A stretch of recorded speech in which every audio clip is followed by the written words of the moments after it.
Добър ден! Днес имаме удоволствието от King България да ви представим автомобил Mercedes GL 450 V8 с двигател от 340 конски сили, произведен 2011 година, американско изпълнение, с монтиран газов инжекцион King 8 цилиндъра OBD.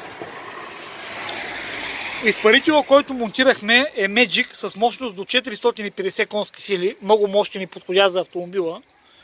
Дюзите са Valtec 30, монтирани под компютъра на автомобила с увеличен ход на работа. Липсва този капак на колата, затова стои така.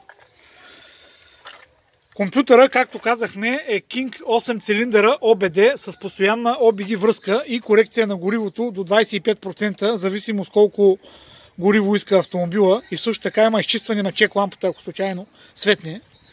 Филтрите са монтирани на лесно за смяна място и е лесна тяхната по-нататъчна поддръжка.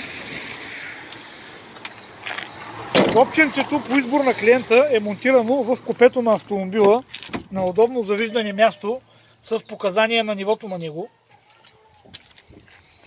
Зарядното е монтирано в капачката на резервара и с адаптера става лесно зареждането на самата газ.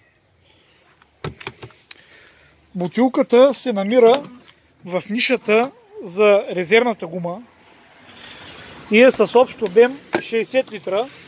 Чисто събира 48 литра газ. С тях автомобила минава приблизително около 250 км, което е добър разход за този огромен автомобил. Цената на системата е 2500 лева и се изплаща за около 12 000 км. Автомобилната газова уредба е монтирана в King България, село Ведраве.